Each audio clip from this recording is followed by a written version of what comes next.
C'est Hervé Morel, député UDI de l'Eure, qui est mon invité, que je remercie d'être là. Le projet de loi renforçant l'arsenal juridique contre le terrorisme vous paraît-il à la hauteur des enjeux? Écoutez, c'est un pas de plus. Malgré le boycott de certains syndicats et l'affront d'une partie de sa majorité, Manuel Valls a réaffirmé le cap des réformes. Vous l'approuvez? J'ai envie de lui dire chiche. L'inéluctable retour de Nicolas Sarkozy est-il une bonne nouvelle pour l'opposition?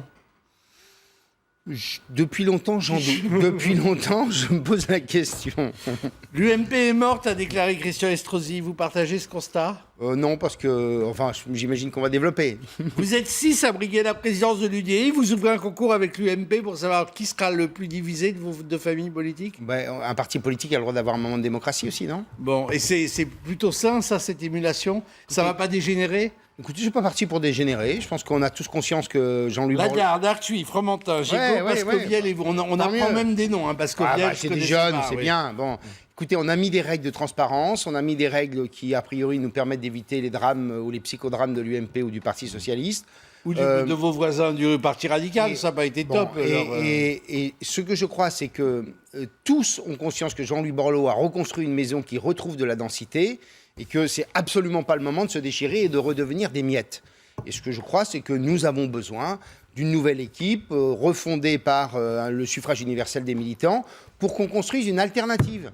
Parce que vous voyez bien que l'état du pays, c'est lié à deux choses. C'est la défiance à l'égard du système institutionnel et politique, et c'est l'impuissance caractérisée par des 20 dernières années de pouvoir. Et donc les Français, face à la défiance et l'impuissance, depuis 20 ans, ils ont essayé un coup l'UMP, un coup le PS. Et maintenant, ils sont tentés par l'extrême droite.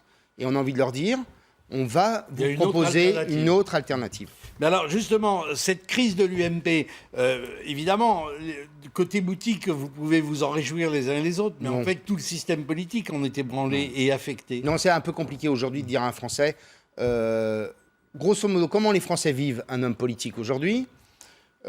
Soit il est malhonnête, soit il est incompétent, soit il est les deux à la fois. Et donc personne ne peut se réjouir du psychodrame de l'UMP, parce qu'aujourd'hui, quand vous dites, ce qui est le cas pour l'UDI, c'est une maison gérée, c'est pas une maison dans laquelle on se goinfre matin, midi et soir, les Français ne vous croient pas, parce qu'ils disent forcément c'est géré de la même façon que les autres. En même temps, je vous demande si le retour de Nicolas Sarkozy est une bonne nouvelle pour l'opposition, et vous dites, il y a longtemps que je me pose la question. J'ai toujours pensé que pour un président de la République sortant, c'était difficile de revenir pour une présidentielle suivante, quand il a été battu, bien entendu. Souvenez-vous, Giscard, j'allais dire votre famille politique, voilà, c'est particulièrement. Et deuxièmement, la présidentielle de Nicolas Sarkozy, c'est ombre et lumière. Vous avez eu une gestion de la crise de 2008 formidable, vous avez eu la réforme des universités, la réforme que j'ai conduite au ministère de la Défense, et puis vous avez aussi beaucoup de Français qui vous disent « mais vous n'avez pas été à la hauteur de l'immense espoir qui était né en 2007 lors de son élection. Il n'y a pas toujours eu la crise. Et par exemple, sur les sujets économiques et sociaux, on a souvent été largement en retrait. Pardon, on a dénoncé les 35 heures, on n'est jamais revenu sur les 35 heures. Mais alors, en même temps, on voit bien que s'il revenait, il reviendrait plutôt côté centre-droit. Oui, c'est ce que... voilà, oui. les signes qu'il a donnés, les amis de Chabandelmas, etc. Donc, ça veut dire aussi que c'est frontalement vis-à-vis de vous. Ou alors, il va vous mettre le couteau sous la gorge pour, par exemple, revenir dans la grande famille de la droite et du centre-droit. Pour nous, l'UDI, nous devons nous mettre en capacité d'avoir un candidat à l'élection présidentielle. Quoi qu'il arrive. Nous devons nous mettre en capacité. Et en même temps, nous avons le devoir d'être en responsabilité. Ça veut dire quoi? Porter un projet politique, le construire, avec toutes celles et tous ceux du centre-droit, aux écologistes responsables, aux sociodémocrates déçus du Parti socialiste avec lesquels on doit construire quelque chose l'année prochaine, à partir de l'année 2015. Et deuxièmement, dire à notre électorat, leur dire, nous avons la responsabilité de faire en sorte de ne pas être éliminés au second tour d'élection présidentielle, parce que, divisés, nous ne serions pas qualifiés, compte tenu du poids du Front National. Parce que la question qu'on peut se poser aujourd'hui, c'est qu'il n'y a plus qu'une seule place pour la qualification au second tour. Oui, personne ne sait à quoi va ressembler le second tour. Personne ne le sait. Et donc, aujourd'hui, on peut se dire que ce sont les socialistes qui sont éliminés, mais est-ce que François Hollande sera encore en condition d'être candidat? Bref, il y a des tas d'incertitudes. Donc, mettons-nous en capacité. Construisons cette majorité d'idées que nous voulons, et nous verrons ensuite si nous sommes en effet en capacité. Est-ce qu'on a un bon candidat? Est-ce qu'on n'est pas éliminé du second tour? Et enfin, est-ce qu'on est capable d'être au second tour, nous? Il y a des moments où on se dit que Manuel Valls pourrait être un bon adhérent de l'UDI.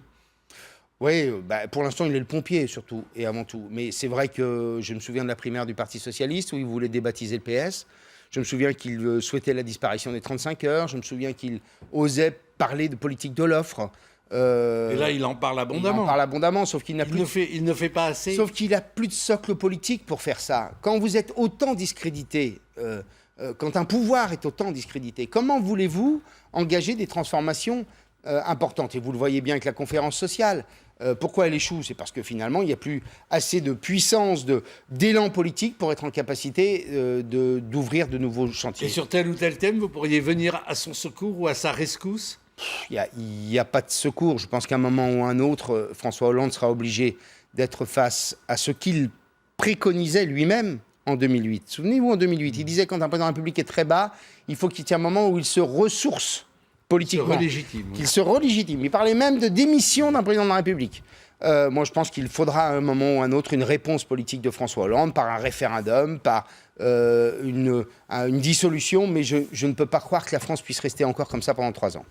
Très rapidement, le renforcement de l'arsenal juridique contre le terrorisme, une nécessité? Une nécessité, mais c'est compliqué. Je voyais l'interdiction de quitter le territoire.